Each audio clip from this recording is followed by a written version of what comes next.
And in order to speak about things, we first have to be able to classify them. Actually, the first taxonomy system, scientific taxonomy system, was introduced by Carl Linnaeus in like 18th century. He was a Swedish botanist, and we'll come back to his legacy, let's put it this way. But the modern classification of all living organisms, the comprehensive system, was first formulated by Whittaker in 1969. So what Whittaker proposed is that there are 5 kingdoms of living organisms: animals and plants, well, animals, okay, plants, fungi, protists, and Monera. So Monera essentially included bacteria and archaea, and protists included unicellular eukaryotes like amoeba or I don't know, different ciliated microbes. Amoeba is sort of a life form, so ciliated and flagellated microbes, but single-celled. And now with fungi, animals, and plants, it's pretty clear, right? So what was this classification based upon? How certain organism was placed in a specific category. So Whittaker's system was based on the evolutionary relationships as they were described and understood at the time he proposed his system. Make sense? So this tree actually showed that we have sort of a common ancestor that gave rise to Monera, protists, plants, animals, fungi, and the distance from one branch to another on the phylogenetic tree represented how evolutionary far those kingdoms are. So bacteria very, very far from animals, okay, but fungi are much closer to animals. Does that make sense? That was pretty much the idea. Of course, they used some genetic relationship, but most of it was based on the observable characteristics. Ecological niches, structural similarities, anatomical similarities, physiological similarities. And Whittaker's system worked pretty fine. Actually, we still use it. We still talk about 5 kingdoms. So that's one great example what happens in science when you have different viewpoints. Often those viewpoints are not mutually exclusive. They complement each other. Does that make sense? You look at the same problem from different viewpoints. And that second viewpoint came from the American scientist Carl Bose. Bose worked at the University of Chicago. And what he was doing, he was using genetic makeup of bacteria to classify them. I hope everybody agrees that every cell has a genome, right? And what is the role of the genome? What does it do? What does it store? DNA is the molecule. What does it store? What kind of information? About what? Well, and that means genes, they represent genome. The whole genome represents the information about the whole organism, right? The whole phenotype of the organism. That's why we'll look different. Our genomes are slightly different. Make sense?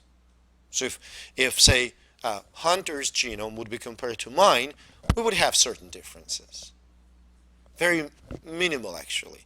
We'll talk about why even people belonging to, well, we belong to the same species. It's one species, Homo sapiens. But we look very different, all of us. If we would compare genomes, difference would not be that huge, seriously speaking. It's more about how different genes are expressed, okay? Some people are taller, shorter, light-haired, dark-haired. It's all about how genes are expressed. Okay, what you're going to do with the information that is stored. But if you would look at species that are distant, for instance, okay, let's take humans and chimps. Do we look similar? Oh, don't flatter ourselves. Okay, we look very similar. We often behave similar. Okay? The difference in genome sequence between humans and chimps is about 1%. Very little, right? If you take human and mice, the difference is more profound, about 70%. 30%. 70% of mouse genome and human genome are essentially the same. 30% are different. That makes sense? And if you go farther and farther, the difference will grow and grow, right? And certain things, certain parts of the genome will be extremely similar even between the very distant relatives. Does that make sense? You may find parts of the genome that are almost the same or maybe absolutely the same between humans and, let's say, ants. What does that mean? Those parts of the genome are the same in humans and ants. What do you think it means? They have common ancestor. What about function of that part of the genome? Those genes. Huh? These parts of the genome, how important are they if they're the same in humans and ants? Must be hugely important. They must play the same role and they must be absolutely indispensable. Does that make sense? You can't alter them. So these parts of the genome that are similar or same in different species are called conservative parts. They're usually a fundamental, they can contain information about some fundamental properties of life, fundamental properties of the cell, like structure of the ribosome. You remember what ribosome is. It's a machinery that, the organelle that is not membrane bound, it makes proteins. So ribosomes in all eukaryotes are pretty much the same. In prokaryotes, they're different. But in all prokaryotes, ribosomes are pretty much the same. So Carl Bose used the gene for one of the ribosome components, 16S RNA, as the marker of genetic relationship between different bacterial species. His hypothesis was pretty simple. If you have two different species of bacteria and their 16S RNAs are very, very genetically similar, or maybe the same, well, not the same, but extremely similar, then they are closely related. If the sequence similarity decreases, the species are farther apart. Does that make sense? It's pretty reasonable assumption, right? So his work was, although important, was kind of catalogization of different bacteria. He was, well, not him personally, but his grad students and postdocs were preparing sequences of 16S RNA gene from different bacterial species, and they were comparing them. It was pretty tedious and time-consuming work in the late 60s, early 70s when Bose was working on that problem. But he was building that phylogenetic tree of bacteria and was pretty successful about it. And one day, he needed some new species. So he stopped by the office of his colleague and neighbor in the department. The guy was studying that, his colleague was studying methanogenic microbes, methanogenic microorganisms that produced methane. And he asked for a sample of the culture. He said, sure, Bose got the sample of the culture, his lab isolated DNA, isolated the gene, compared it to other bacteria. And when Bose looked at the results, he said it cannot be. It's not possible. It has nothing in common with any bacterial 16S RNA that we know about. So he asked his poor grad students to redo the experiments, like 2 months. Really pain in the ass. Well, they did it over again, and results were the same. So based on the sequence of 16S RNA, Bose discovered that the biggest groups that all life forms can be divided into, essentially, bacteria, archaea, and eukarya. You can break them down further, okay, in terms of relationships. You see the same animals, fungi, plants, but then groups become smaller, more specific. Essentially, those three things, bacteria, archaea, and eukarya, are 3 domains of life. Eukarya have nucleus. Bacteria and archaea do not. We often refer to those two as prokaryotes, right? Technically speaking, this term is incorrect, because for a long time, prokaryotes thought to be one entity. It turns out they're not. They're very, very different. I can't overemphasize, bless you, I can't overemphasize how different they are.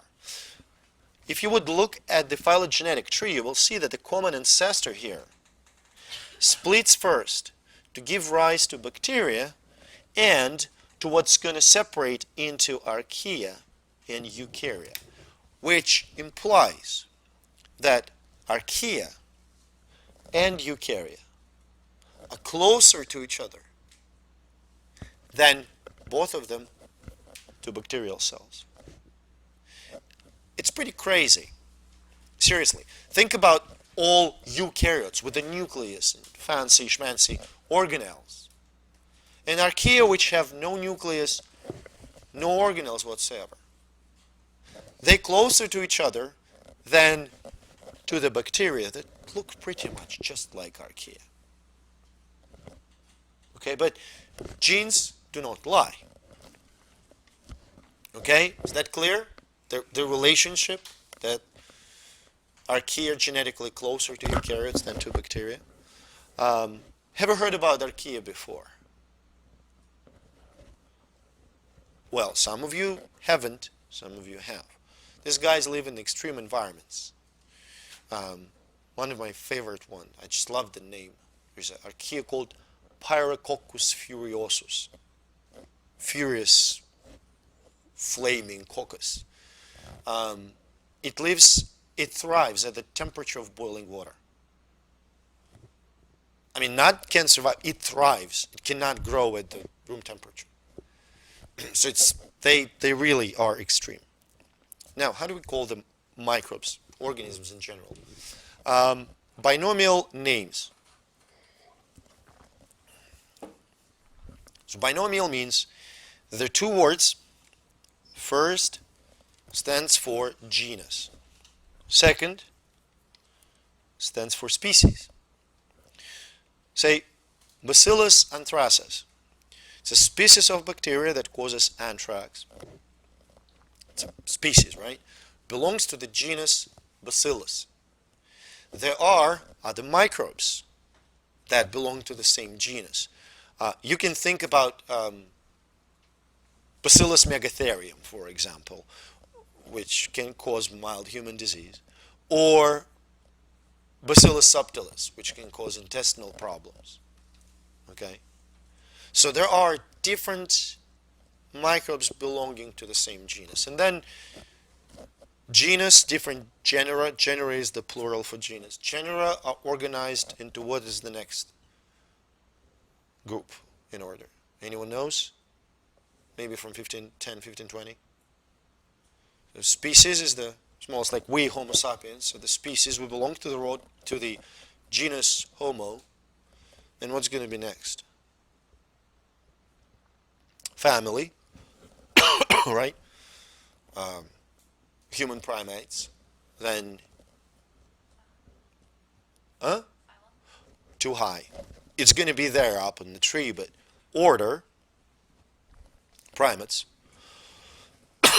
sorry.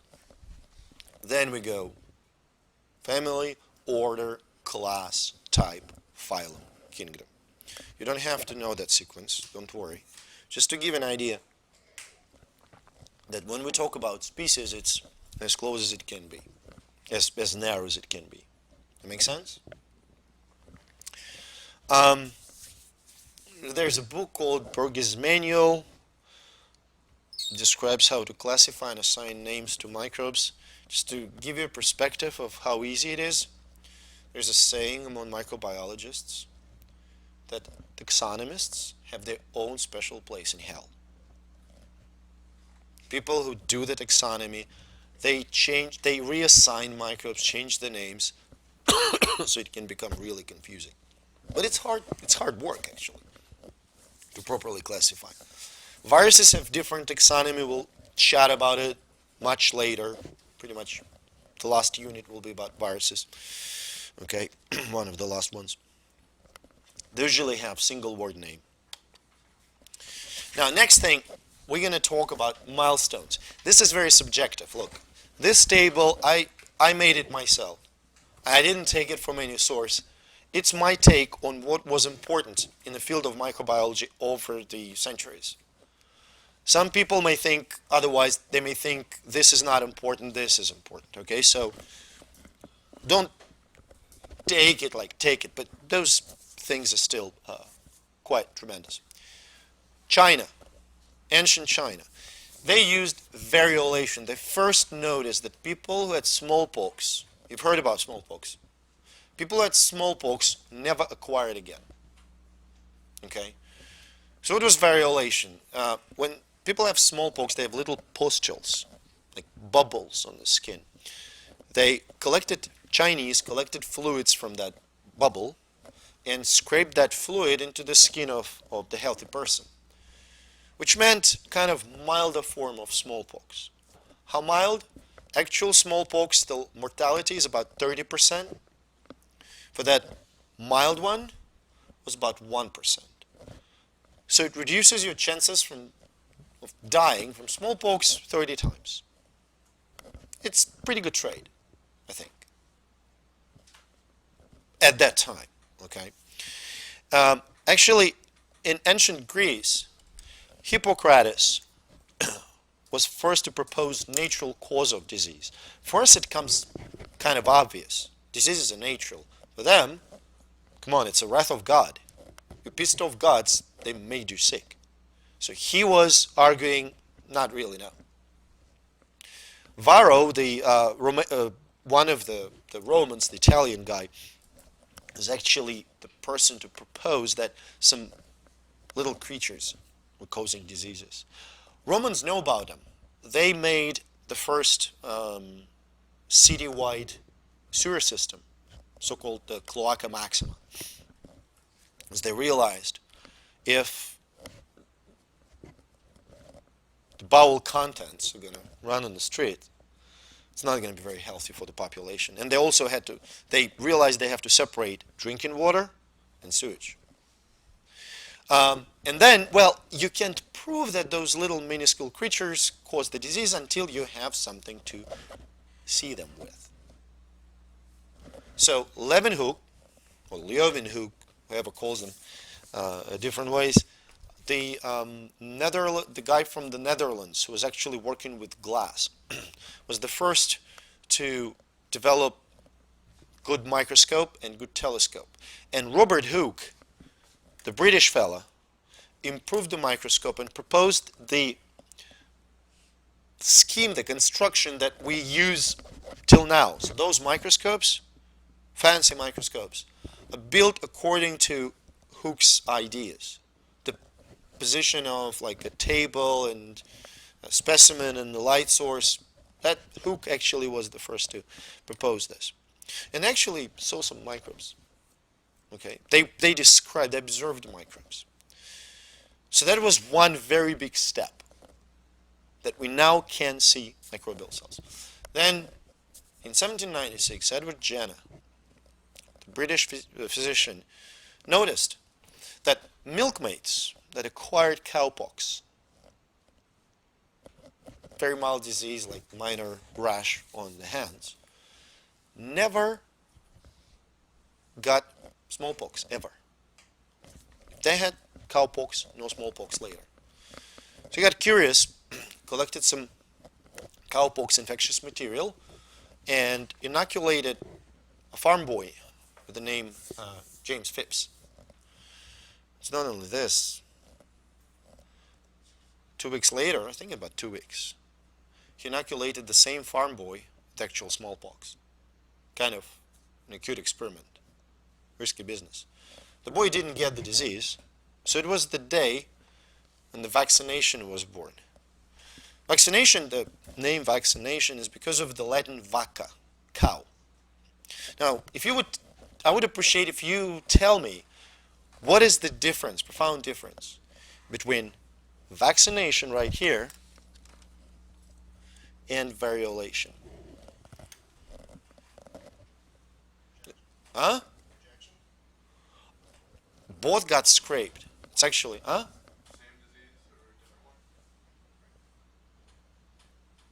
Expand on it.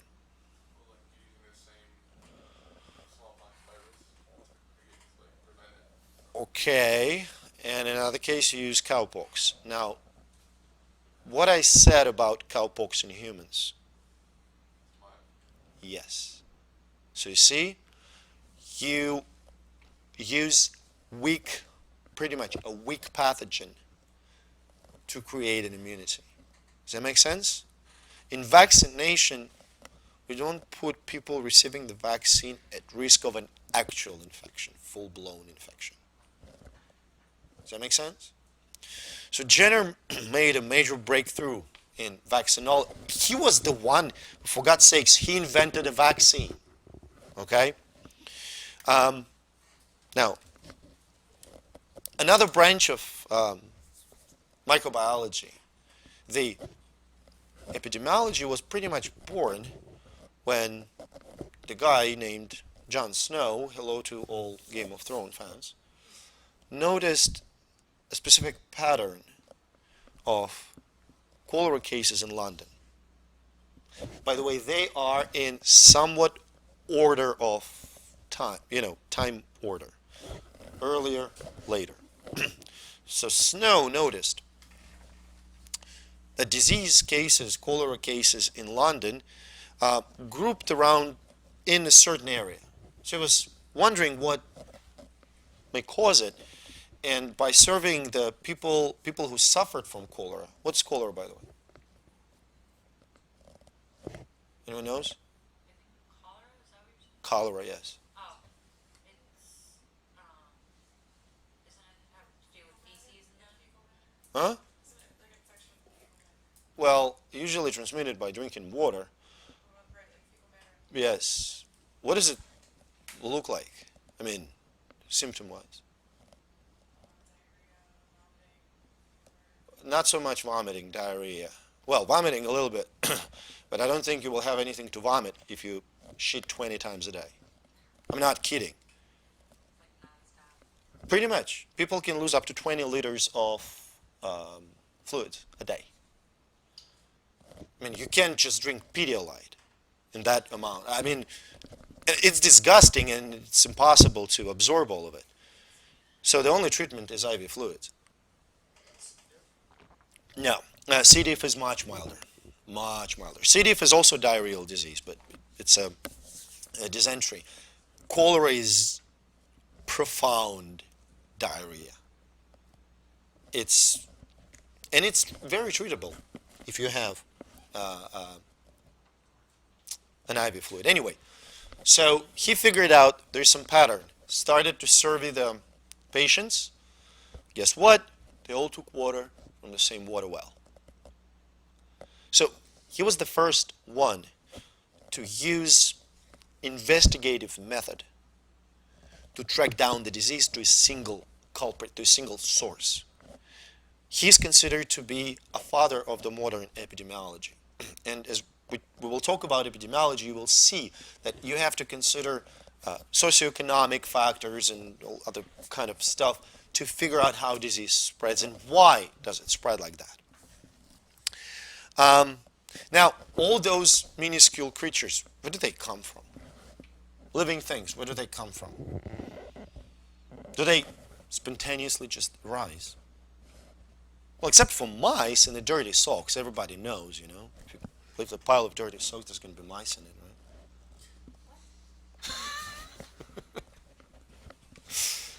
right? No, it's a joke.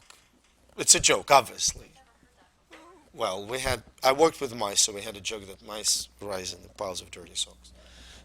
Anyway, living things, obviously, for us, it's obvious that they do not appear out of nowhere, right? That they're already there. But think about 17th century. You leave a piece of meat out here on the table or outside, you know, the corpses of animals. Okay, dead animal is laying on the ground, and if you would, you know, stick something into it and just move the rotting flesh around, what you're going to find there? Maggots. You're going to find there maggots. Looks like they just popped in the dead animal out of nowhere. Where do they come from? Eggs. Well, those are larvae of flies. So the guy named Francesco Redi, Italian dude, he did a very simple experiment. He took two pieces of meat, put them both in different trays, covered one tray with a piece of cloth. So air goes, flies don't. Well, guess what? Piece of meat that was covered with cloth, no maggots. That was the first major blow to the spontaneous generation theory. You see, I crossed it out. It's not valid anymore. Then Jabot did some experiments with, he boiled like the beef stock or something like that. And the boiled one, or hay extract, it's pretty much, he did some hay, I think it was hay extract. He did hay extract, and hay extract not boiled supported the growth of microbes. When he boiled it, there was no growth. Okay. The most convincing experiment was done by Louis Pasteur. It was pretty elegant. He took a flask with a neck shaped like this. You see?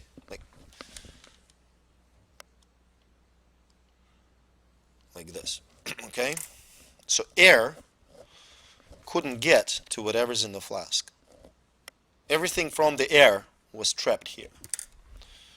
He took two flasks, put some medium inside, like a stock, and broth, boiled it to sterilize, and then broke the neck of one flask right here. So guess what? The flask with the broken neck got contaminated from the air, and you have growth and everything. Second one didn't, and remained sterile. Right? You can still see it, sterile, in the Pasteur Museum in Paris. After like 100-something years, it is still sterile. There's no contamination. So it was pretty convincing experiment after all. So they dismantled the spontaneous generation. It didn't solve the problem of origin of life. How did life appear on Earth? Is that a subject of science? What do you think? No? Why? Why it's not a subject? Why the origin of life, like how living things appeared, why it's not a subject of science?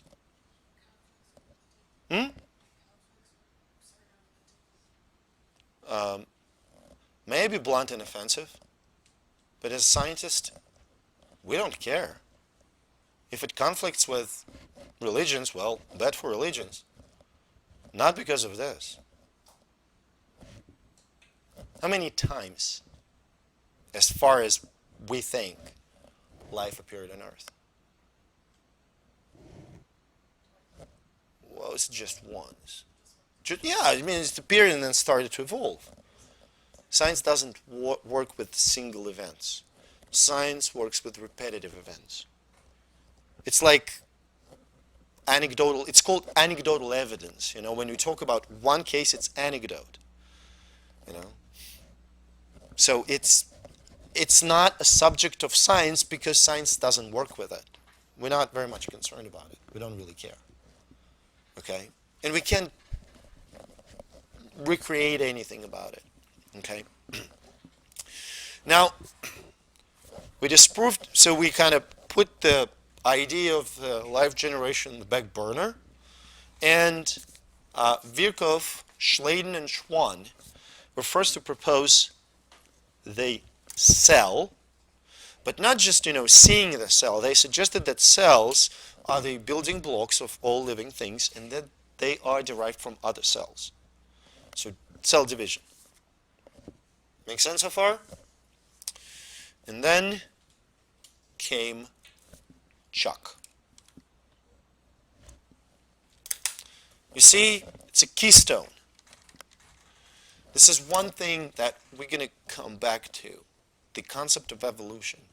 We're going to come back to it, and we have to keep it in mind every time we talk about microevolution. Koch was awesome.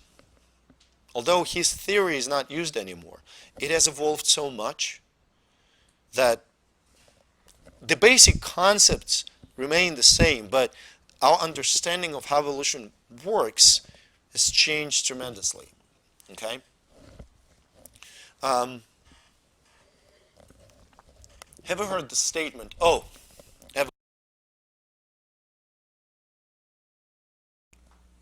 have you? Well, what I can say about it, gravitation is just a theory. Go ahead and jump. And you see if it works or not. Evolution is not, well, theory is a theory. Evolution is not just a theory. It's something that we can observe, we can see it in nature, we can actually recreate it in the lab. So it's fundamental law.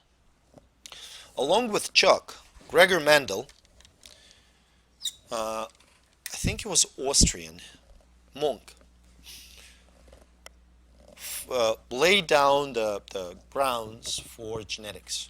He observed the first laws of genetics, Mendelian genetics. There are other types of inheritance.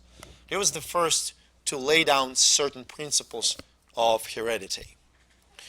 They were not really aware about each other, Koch and Mendel, so it took about 50, 60 years to finally figure out the concept of the gene and role of DNA in the heredity.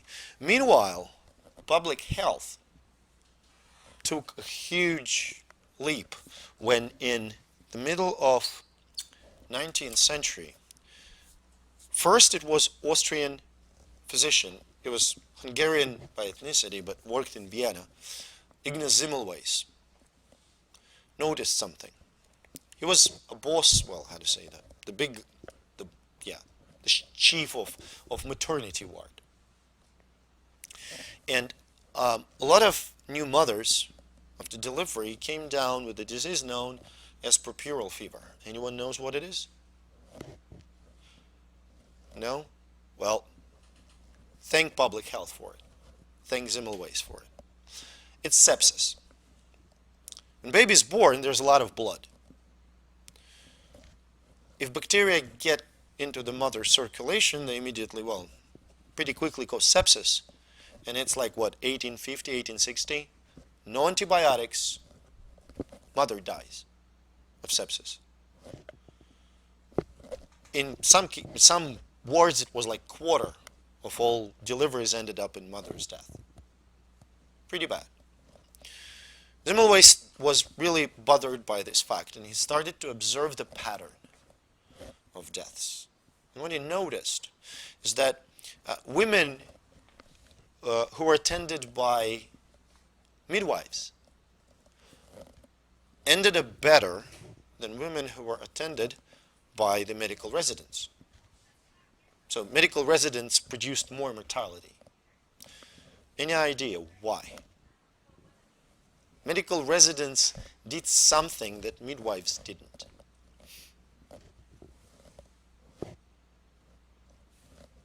They went to some place that midwives didn't.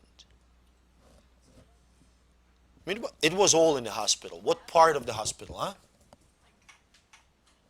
other places, like where there were people with illnesses or anything? Yeah, it was like very special kind of people. Well, it's not illness anymore. Like the morgue? Yes. Residents were in a close contact with cadavers.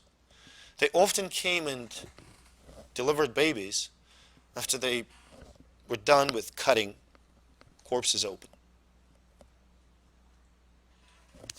No gloves, no hand wash. So all those bacteria from, and it doesn't have to be disease. Think about this. If they open up the bowels, they contaminate the hands, well, it probably will rinse it. There's a good chance of getting some of those intestinal microbes into the circulation, and that's not the place where it's supposed to be. Simul Way introduced chlorine wash, and the mortality among new mothers went down to like 1% or something. It was really effective. Medical community didn't accept his results. He was mocked, became very misanthropic and lonely, didn't talk to many. His findings were frowned upon, and he died in the mental asylum where he was placed 2 months before his death by his wife and his best friend. It's pretty tragic. Simul Ways. There's actually so-called Simul Way Syndrome. It's not medical.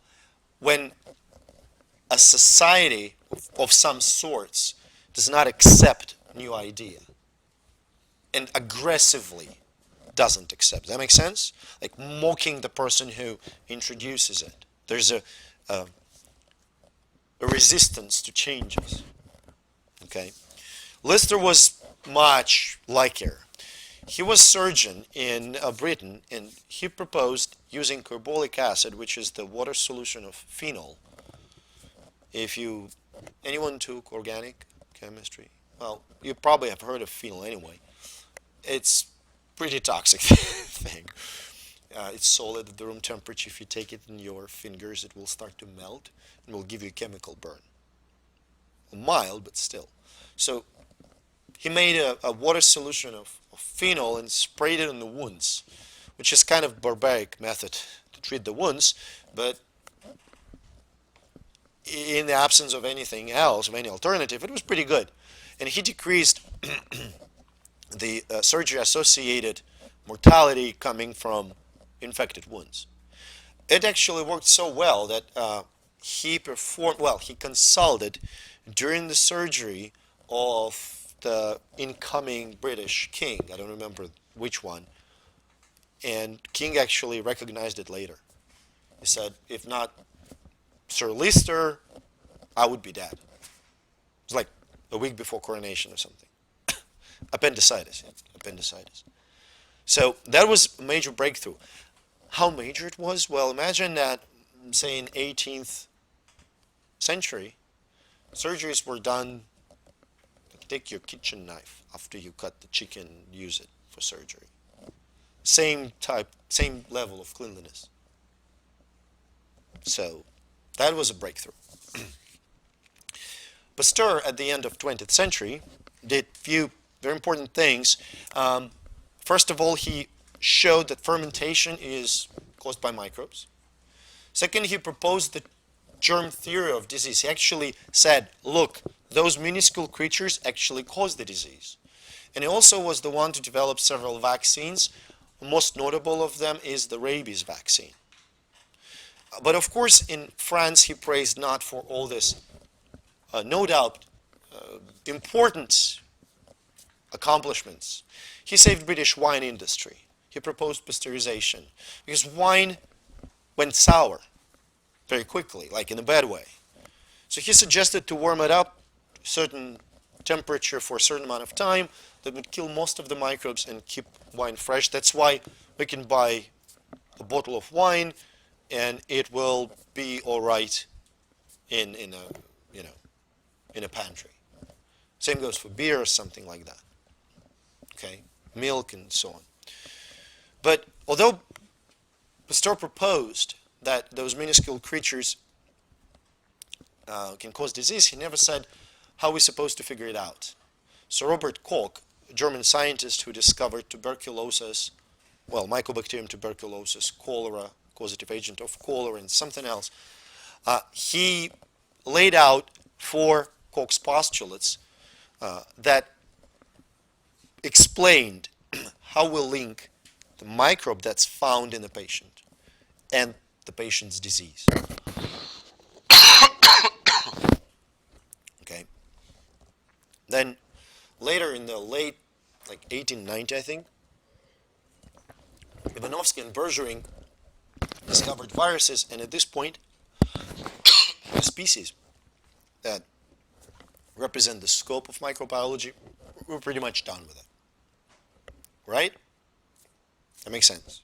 A few more things, few more advances in 20th century. I selected probably the most profound. The concept of immune system, the major work in immune system, done by Mechnikov, who was Russian-born biologist working in France, and Ehrlich, who was German-born, German actually. So Mechnikov suggested the phagocytosis model, cells eating pathogens. Pretty simple. Ehrlich, I'm just checking if my microphone works. Ehrlich suggested the antibody model. And antibodies play a major role. And they didn't like each other. Because they claimed that the concept of another guy was wrong. They were really rivals. In 1908, they got Nobel Prize, both of them, because it turns out they both were right. The 2 branches. And then, now, until 1920, think about this. 20s, yes. A child gets strep throat. Child gets about 80% chances of dying. Pretty bad, isn't it? No antibiotics. Well, Ehrlich proposed salvarsan to treat syphilis. It was mercury-based, so it was toxic. It almost killed patients. Wasn't ideal drug, right?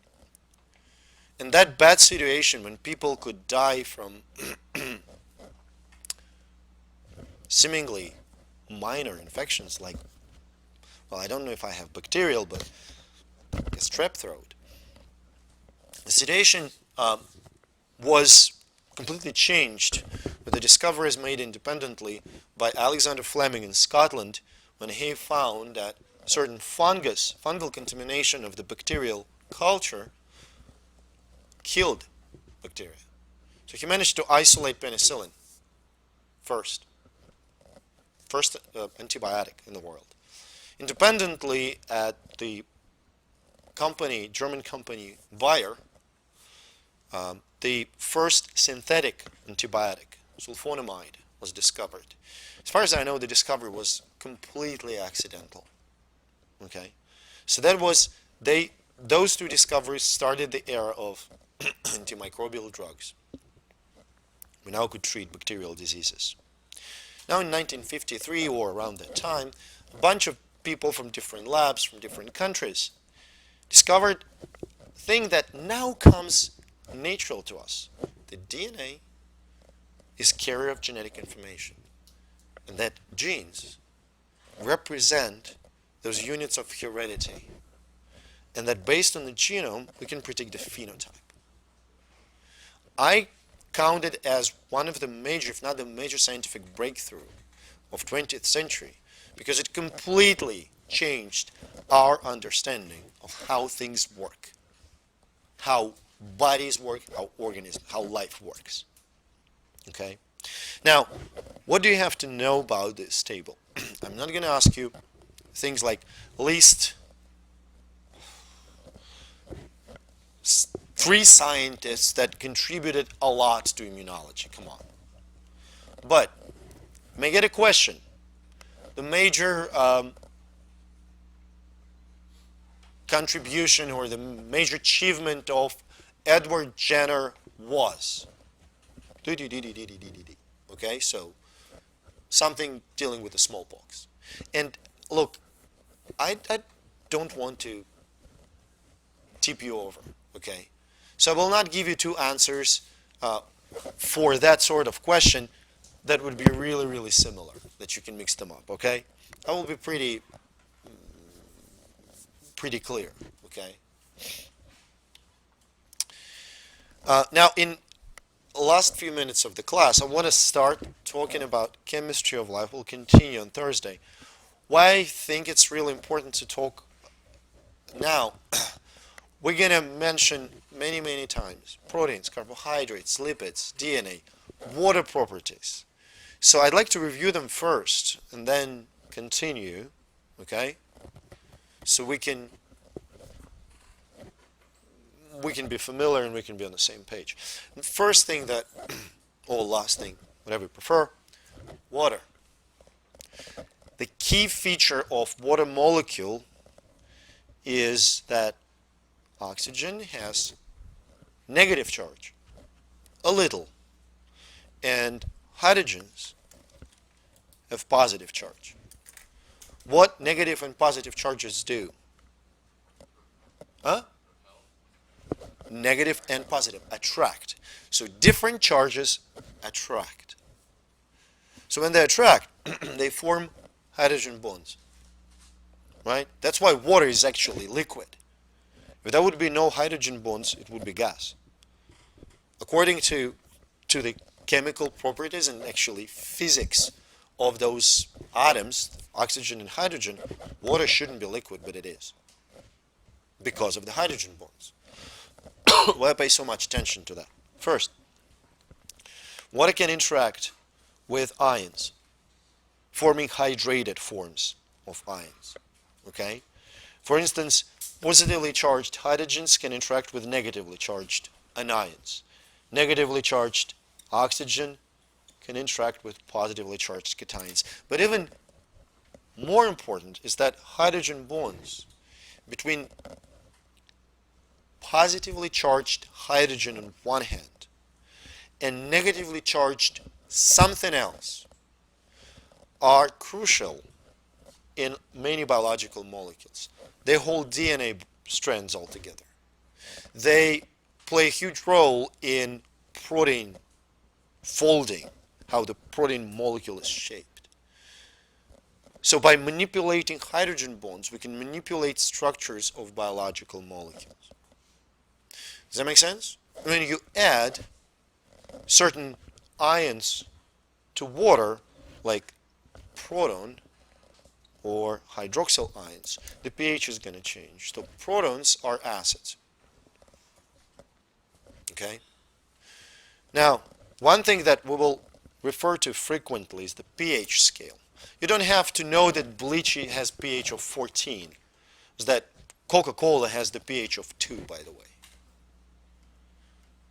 Same pH as you have in your stomach. What you have to know is what is acidic pH? Lower than basic? Above 7. Neutral? 7. If I will pour some distilled water in the beaker, what's going to be pH? The distilled? Huh? Nope. Nope. It's not going to be 7. While acidic is going to be slightly acidic or basic? Acidic. It's going to be slightly acidic, like 6 and a little change. Why? There's some acidic gas in the air. Oxygen is not acidic. Carbon dioxide, yes. Carbon dioxide gives a little bit of acidity to water. So, what is the pH of us, like our bodies? Normal pH. 7.4. Pretty close. Yeah, very close to neutral. What about bacteria or archaea? Virtually everywhere. There's a guy, microbe called thermoplasma that lives around here. Lower pH than in the stomach. It lives in the acidic runoff from copper mines. Like lives in acid. It's pretty badass. Okay? And you can find some that would survive here. So microbes will occupy all range of pH. Okay? So we're going to stop at this point, and we'll continue on Thursday, and we'll review the results of the lab on Thursday.